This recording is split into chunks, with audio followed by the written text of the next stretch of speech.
मैं सरताज आलम, खबर 7 से। हम लोग उत्तराखंड के हल्द्वानी और रामनगर में प्रशासन ने रेरा एक्ट को लागू करने की बात जब से करी है तब से ही सरकार, प्रशासन और किसानों के बीच गतिरोध बढ़ रहा है। अभी पिछले दिनों ही किसानों ने बुद्ध पार्क में एक बड़ी रैली की थी और उस रैली को बुद्ध पार्क से एसडीएम कोर्ट तक लेकर गए थे और 100 घंटे का अल्टीमेटम सरकार प्रशासन को दिया था, प्राधिकरण को दिया था कि 100 घंटे के अंदर रेरा एक्ट का सरलीकरण किया जाए। रेरा एक्ट कहता है कि 5380 स्क्वायर फीट से ज्यादा जमीन अगर भूखंडों के लिए या कॉलोनी के लिए बेची जाती है तो उसमें रेरा एक्ट लागू होगा, अन्यथा वो जमीन, रेरा एक्ट के बिना वो जमीन बेची खरीदी नहीं जा सकती, जिसके किसान लगातार विरोध कर रहे हैं।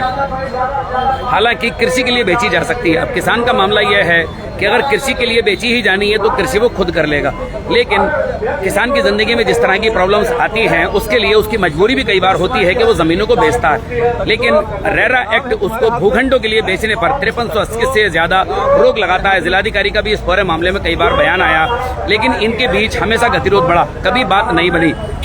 100 घंटे के अल्टीमेटम के बाद किसानों ने डेरा डाल दिया है बुद्ध पार्क में। अर्धकालिक तौर पर अनिश्चितकालीन धरने पर बैठ गए हैं किसान। युवा किसान संघर्ष समिति के बैनर तले यह आंदोलन अब आगे बढ़ रहा है। अनिश्चितकालीन तौर पर बैठेंगे, अर्धकालिक आधे दिन तक रोजाना बैठेंगे, उसके बाद ये डे नाइट इस पूरे धरने को बदलेंगे। कई लोगों का इन लोगों को समर्थन भी मिल रहा है और धीरे धीरे ये लड़ाई अब आगे बढ़ रही है। और अब यहीं पर खाने से लेकर पीने तक अब यहीं पर ये व्यवस्था होगी। और मैं आपको अब ये प्रदर्शन की सीधी तस्वीरें आपको दिखाऊंगा। ये आप देखिए, सरकार ऐसा कुछ करना चाह रही है या प्रतिनिधियों को खुद जाकर के सरकार से बात करनी चाहिए। तो इस तरह का कोई भी आदमी, मतलब आज हम जिन प्रतिनिधियों को भेजते हैं उनका दर्शन तक भी नहीं हमारे। अब कितने दिनों से आंदोलन चल रहा है, लेकिन एक व्यक्ति भी यहाँ आकर के मतलब ऐसा जिसकी जैसे मतलब जिनको आना चाहिए, जिनको यहाँ बात रखनी चाहिए कि हम अपना तुम्हारी इस बात पर कोई ना कोई मदद करेंगे, लेकिन आज तक हमने नहीं देखा है कोई व्यक्ति आकर के किसने ये कहा। जबकि इन प्रतिनिधियों को जिस दिन अच्छा लड़ना होता है उस दिन ये सारे प्रतिनिधि जितने भी हैं आकर के हम ही लोगों के पास बैठ करके ये बातें उससे बार बार हाथ जोड़ के भी आते हैं, हाथ जोड़ के भी कहते हैं कि हाँ नहीं भाई हमें जिताने वाले, हराने वाले। किसान अब डेरा डाल चुके हैं बुद्ध पार्क में, हल्द्वानी में। और ये आप देखिए, हमारा जल, हमारी भूमि, हमारी मिट्टी, हमारा अधिकार लेके रहेंगे। युवा किसान संघर्ष समिति के बैनर तले अब ये डेरा डाल दिया गया है और यहाँ पर खिताब लगातार किसान कर रहे हैं। बलजीत सिंह, ललित जोशी, राम सिंह नगर कोटी, ये देखिए अब यहाँ पर जिसकी बात मैं कर रहा था, लंगर डालो, ये आप यहाँ पर आप देखेंगे। और अब ये अगर ये आंदोलन धीरे धीरे बढ़ा तो आपको ये दिल्ली, नोएडा, यानी कि दिल्ली के चारों ओर जो किसानों ने डेरे डाले थे और 6-7 महीने तक वहीं डेरे डाले रहे, अब ये उसकी याद आपको धीरे धीरे दिलाएगा। अगर ये आंदोलन बढ़ा, इनकी तादाद बढ़ेगी तो आपको ये नज़ारे और ये तस्वीरें अब देखने को मिलेंगी। ये तस्वीरें और ये आपको अब रोजाना ही यहाँ से देखने को मिलेंगी। तो चलिए मैं कुछ लोगों के साथ यहाँ पर बात करता हूँ। आज किसानों ने हनुमान चालीसा पढ़कर आज इस प्रदर्शन का आगाज भी किया है और अभी थोड़ी देर पहले ही हनुमान चालीसा का पाठ भी यहाँ पर किया गया। मेरे साथ यहाँ पर कुछ लोग हैं। उस संघर्ष में जो किसान और जवानों की लड़ाई है, ये देखिए आप, ये जिसकी मैं बात कर रहा था, किसानों के लिए यहीं पर खाना बनेगा, किसानों के लिए यहीं पर खाना बनेगा और यहीं पर अब डेरा डाल दिया गया है बुद्ध पार्क में। लोग आ रहे हैं, लोग जा रहे हैं, लेकिन किसान को अपनी जमीन की चिंता है। बलजीत सिंह किसान मेरे साथ हैं। बलजीत सिंह, खबर 7 के लाइव पर आपका बड़ा स्वागत है। मैं पीछे देख रहा हूँ, लंगर डल चुका है, खाना वगैरह बन रहा है, 100 घंटे का अल्टीमेटम था, धरने पर आप लोग बैठ चुके हैं। जी, हमारा अभी अर्धकालिक धरना स्टार्ट हुआ है।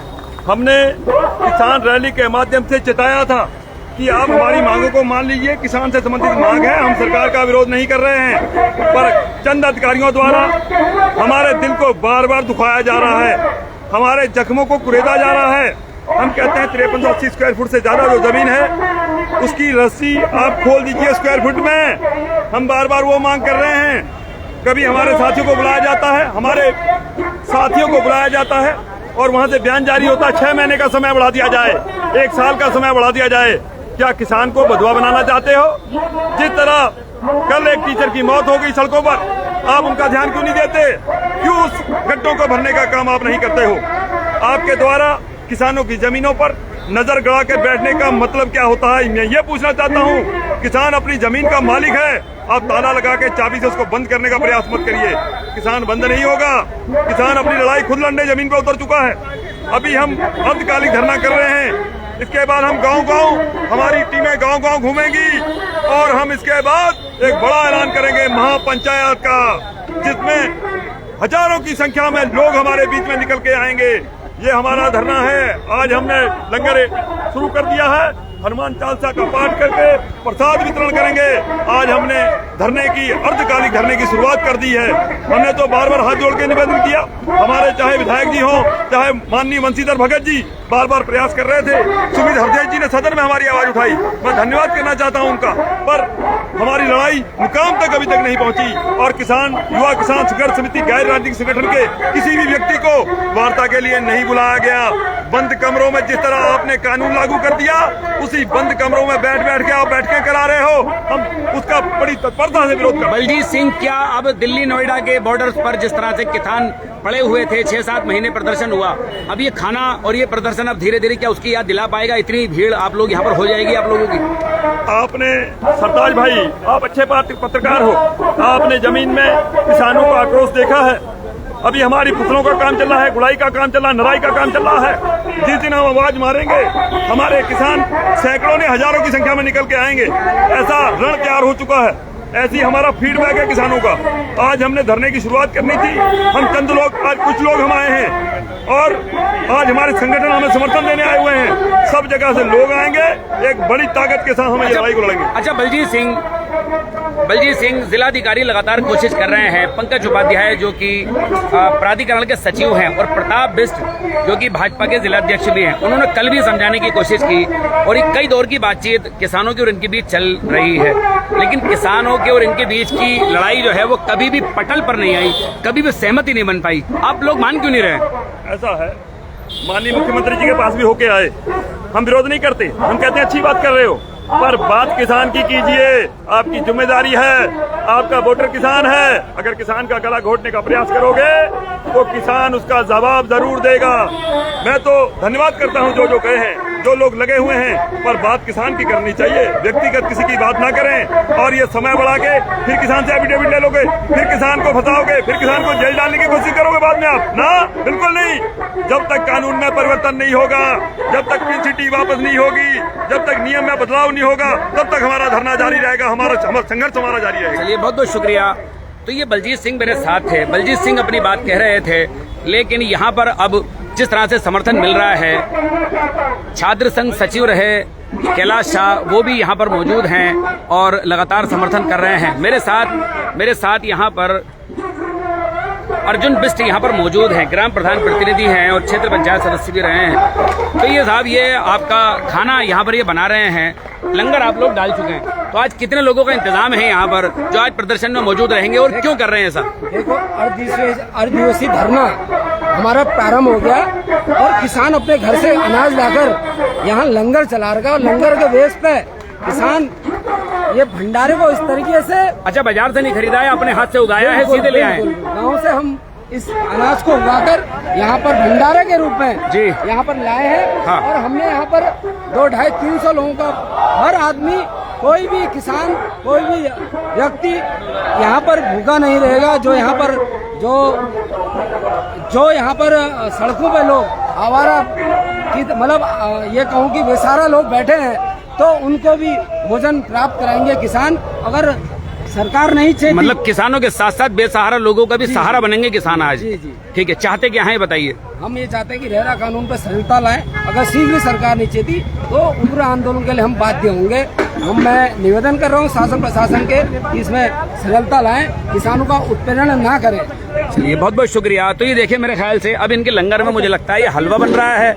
किसान अपने साथ अपने घर से ये सारी चीजें लेकर आए हैं। टमाटर भी है यहाँ पर, आपको मूली भी मिलेगी, प्याज भी काटी जा रही है। अब ये मैं लंगर की बात यूं कर रहा हूँ मैं कि अब ये लंगर आगे बढ़ेगा और धीरे धीरे आज तकरीबन 250 से 300 लोगों का इंतजाम इनके पास है। हमारे संगठन व्यापार मंडल संगठन से समर्थन देने आए हमारे योगेश शर्मा जी अध्यक्ष, मैं उनसे निवेदन करूंगा अपनी बात रखेंगे। योगेश शर्मा जी।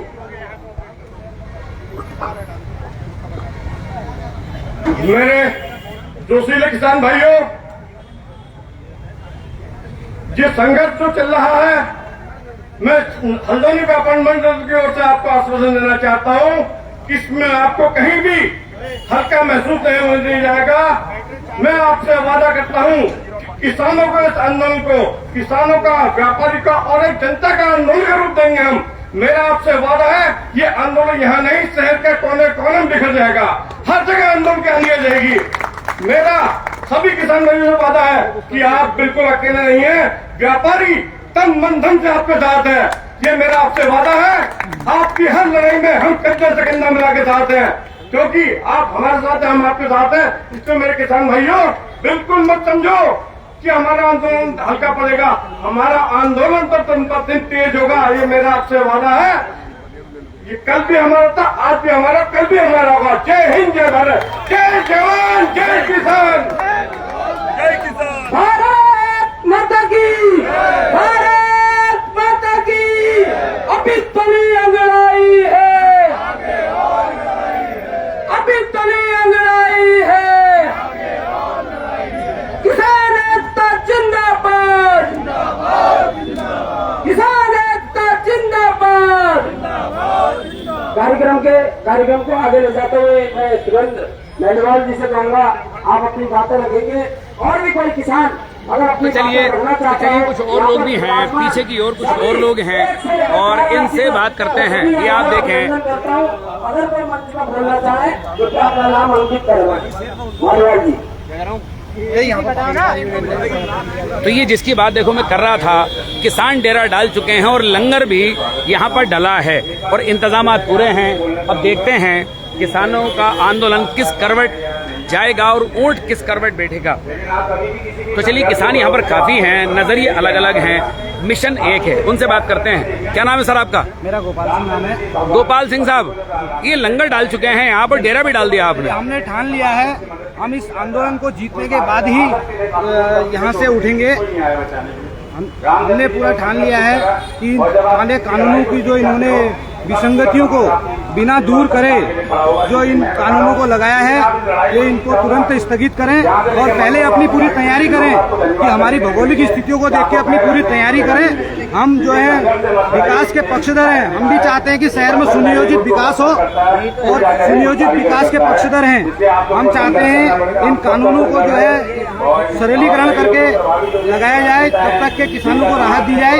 तो 100 घंटे का अल्टीमेटम दिया था, लेकिन सरकार ने तो उस पर सुना नहीं, इसलिए आप फिर आ गए हैं सड़कों पर। अब हम सड़कों पे आ गए, हनुमान चालीसा पाठ के बाद हम लोग धरने में बैठ गए हैं और हम यहाँ से अपनी महापंचायत की तैयारियों को भी आगे को भूमिका बनाते रहेंगे। महापंचायत की तैयारी भी करेंगे आप जी। आज क्या क्या हो रहा है बताइए जरा।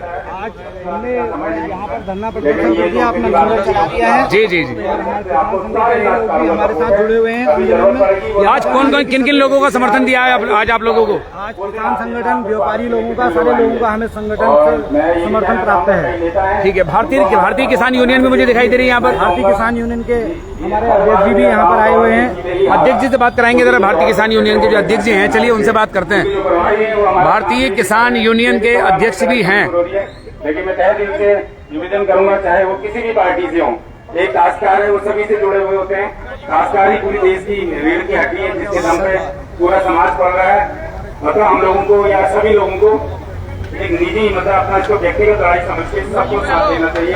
तो इस मामले में आप देख रहे हैं, लगातार आंदोलन आगे बढ़ रहा है और सरकार और किसानों के बीच का जो गतिरोध है वो धीरे धीरे बढ़ रहा है। कई मीडिया में इस बात को भी आप देख सकते हैं कि इन लोगों को प्रॉपर्टी डीलर कहा जा रहा है। बेशक कुछ किसान ऐसे होंगे जो प्रॉपर्टी डीलिंग का काम करते होंगे, लेकिन इस कानून से जो सीधा असर पड़ता है वो किसान को पड़ता है। इस बात से भी इनकार कोई नहीं कर सकता। और यही बात हमेशा जब भी टेबल पर बात आई है तो यही बात आई है। हमारे पास जो सिख संगठन आया है मैं एक निवेदन के तौर पर वैसे आप लोगों को थोड़ा सा इसकी पृष्ठभूमि जरूर बताना चाहूंगा। हुआ क्या कि और जो ये सच्चाई है, और शायद अगर हमारा ये विरोध ना हुआ होता तो मेरे ख्याल से ये सच्चाई बहुत जल्दी गोलापार जैसे क्षेत्र में तो हकीकत में बदल चुकी होती। इन्होंने क्या किया, इनके एक सचिव है श्रीमान आनंद वर्धन जी, उन्होंने आज से 1 महीना पहले, और मैं आपको बताऊंगा और एक उदाहरण दूंगा बाकायदा, ये नहीं कि मैं, तो इन्होंने क्या करा कि गोलापार में 2600 हेक्टेयर भूमि पे इन लोगों ने कहा कि ट्विन सिटी बनाएगी। हमारे वीर जी, हमारे अध्यक्ष जी, हमारे अभी बोल रहे थे, क्या कलसी जी ने बात बोली और कलसी जी समझ गए उनकी कि इसके पीछे होता क्या मोटिव है। ये न्यूज़पेपर की ये कटिंग भी है, ये न्यूज़पेपर की कटिंग है और ये मैं आपको दिखाता हूँ। तो जो 2600 हेक्टेयर जो भूमि थी, उस भूमि को निजी निवेशकों को अधिग्रहित कर करके देने की दरअसल ये तैयारी है। 2600 हेक्टेयर भूमि। अब मुझे अगर ऐसा नहीं है तो मुझे कोई एक बात का जवाब दे दे कि 2600 हेक्टेयर भूमि निजी निवेशकों को जो देने जा रहे हैं, किसकी देंगे? क्या वन भूमि देंगे, क्या वर्ग 4 की देंगे? आप तो समझ गए हो, कल सी समझ रहे हो ना आपको? तो सत्यता है भाई, निजी भूमि को अधिग्रहित, पहले तो उसमें लगा दी रोक कि तुम नहीं बेचोगे। अब जब किसी को जरूरत पड़ेगी तो उसकी मजबूरी होगी तो पौने दाम के जो भूमि सालों से हमारे पूर्वों ने बचा के रखी वो इनको चढ़ावा दे दे। और ये सब काम पता है किसने किया? ये या सरकार के कुछ ऐसे अफसरों ने।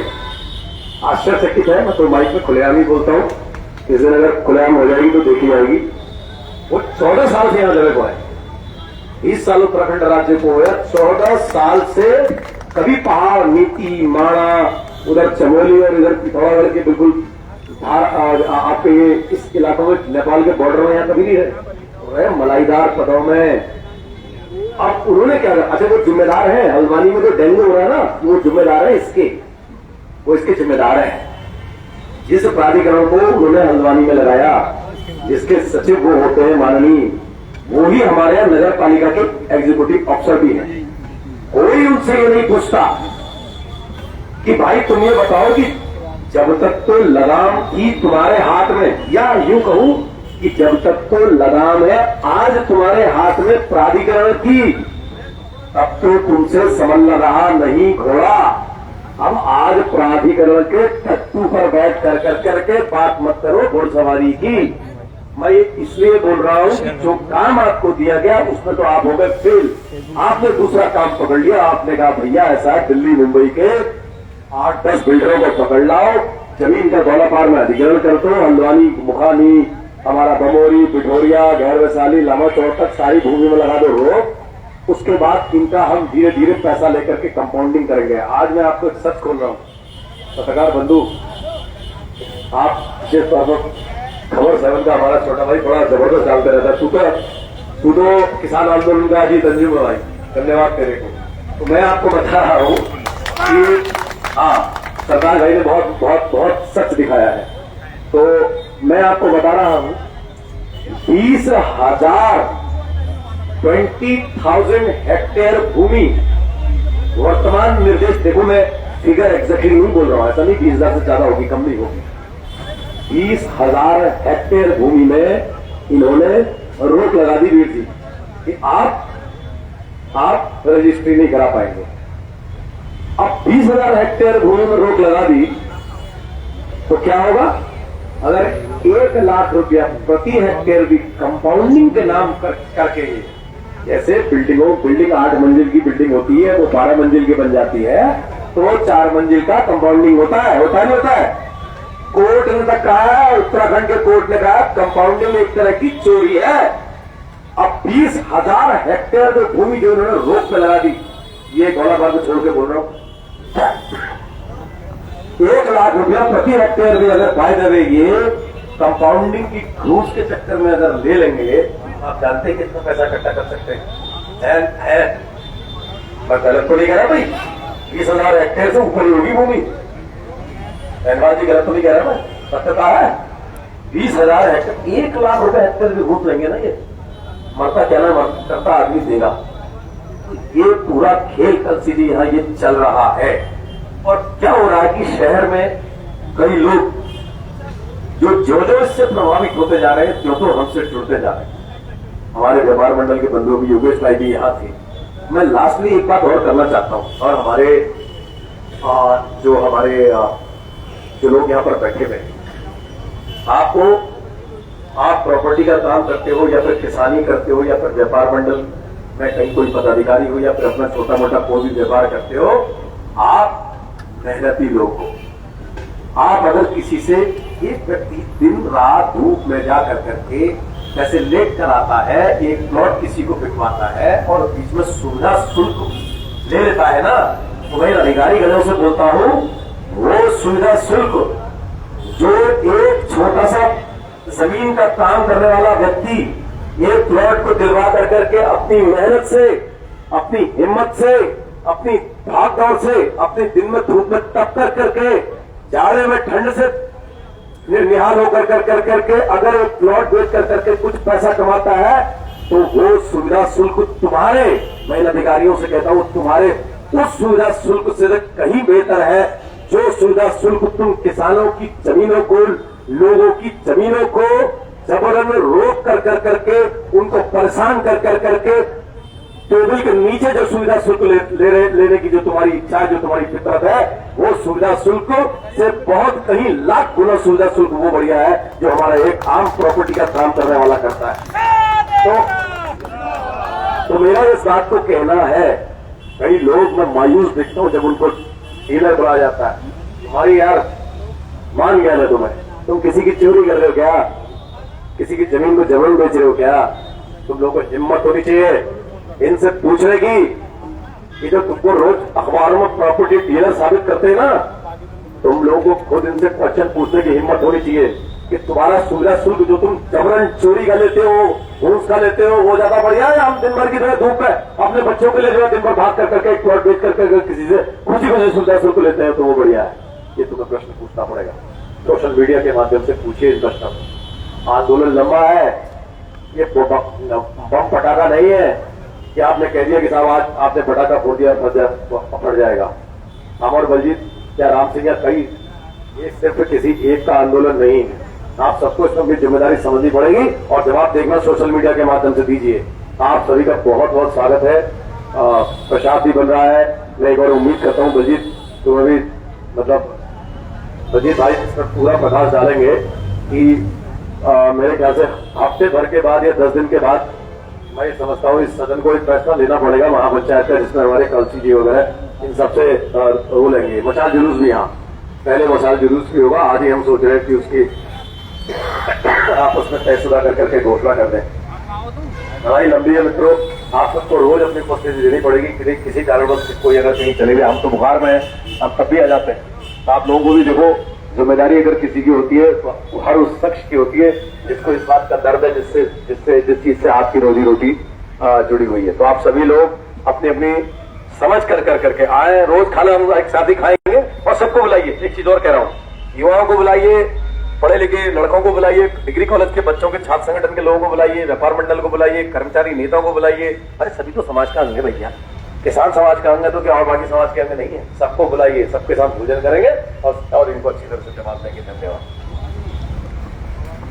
धन्यवाद बड़े भाई, आपने अपने विचार रखे और जोश भरने का काम किया। इसी कार्यक्रम को आगे ले जाते हुए हमारे बीच में राम सिंह नगर कोटी मेरे साथ हैं। ललित जोशी अभी बात कर रहे हैं, उनको बुखार उनको आया हुआ है, लेकिन इसके बावजूद भी वो धरने में बने हुए हैं। अब चूंकि छात्र संघ से हैं, राज्य आंदोलनकारी हैं, लगे हुए हैं। मेरे साथ यहाँ पर राम सिंह नगर कोटी हैं। राम सिंह नगर कोटी 100 घंटे का अल्टीमेटम था, ये धरना चल रहा है, हम लगातार बात कर रहे हैं। मशाल जुलूस वगैरह कैसे निकालेंगे, क्या करेंगे और महापंचायत की क्या तैयारियां हैं? महापंचायत की अभी हमारी कमेटी में बैठेंगे, उसके बाद हम निर्णय करेंगे कब करेंगे। ठीक है, अभी क्या कर रहे हैं और क्या चाहते हैं? अभी हम आज हनुमान चालीसा से हमने आज अपना स्टार्ट किया। हनुमान चालीसा का पाठ किया, उससे स्टार्ट किया था आपने जी। और अभी प्रसाद ग्रहण होगा। ठीक है, मशाल जुलूस का कब का है? मशाल जुलूस का अभी 2-4 दिन बाद हम डिसाइड करेंगे, तब करेंगे, तभी हम बताएंगे। चाहते क्या हैं, क्यों बैठे हैं?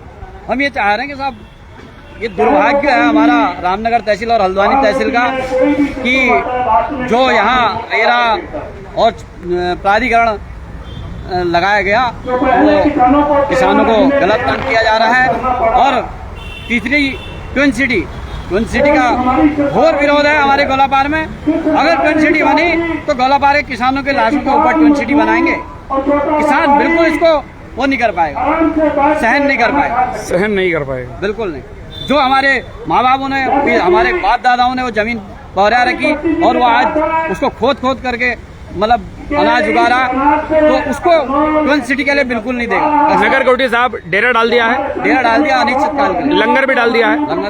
यहाँ लंगर रोज होगा के साथ रोज यहाँ डेरा डाला। आप भी खाएंगे, बेसहारों को भी खिलाएंगे। जो भी काश्तकार आएगा हमारा किसान, और ये भी न सोचे प्रशासन कि यहाँ पर किसान कम आ रहा। आज मक्का तोड़नी हो रही, धान काटना, धान की फसल तैयार है, तो इसलिए यहाँ पर किसान कम आएगा। और लेकिन जिस दिन हम बुलाएंगे साथ देने के लिए तैयार है काश्तकार। यानी कि जिस दिन तादाद की बात आएगी उस दिन इकट्ठा हो जाएंगे। किसान रोज तैयार है, लेकिन वो समय का अभाव है। उसकी मजदूरी भी नहीं जानी चाहिए। पता लगा आंदोलन के चक्कर में मजदूरी से भी गया। चलिए, बहुत बहुत शुक्रिया मेरे साथ बात करने के लिए। तो राम सिंह नगर कोटी से हम लोग बात कर रहे थे। कुछ दिनों में महापंचायत की तैयारी भी होगी और मशाल जुलूस भी 2-4 दिन में निकाला जाएगा। किसानों ने लंगर डाल दिया है, डेरा भी डाल दिया है। अर्धकालिक अनिश्चितकालीन धरना आज से इन्होंने शुरू कर दिया है बुद्ध पार्क में। देखेंगे सरकार कितना पसीजती है इस मामले में, लेकिन किसान अपने आंदोलन को लेकर अब धीरे धीरे आगे आ रहे हैं। और अब ये जो प्रदर्शन है, अब जो ये धरना है, अब वो रोजाना आपको देखने को मिलेगा। जब तक ये धरना चलेगा हम भी कोशिश करेंगे ये यहाँ की यह लाइव तस्वीरें आप तक हम लोग पहुँचाते रहें। तो साथियों, आपको हमारी ये लाइव कवरेज कैसी लगी? जमीन की इस पत्रकारिता को बचाने और बनाए रखने के लिए आप आर्थिक तौर पर हमारा सहयोग करें।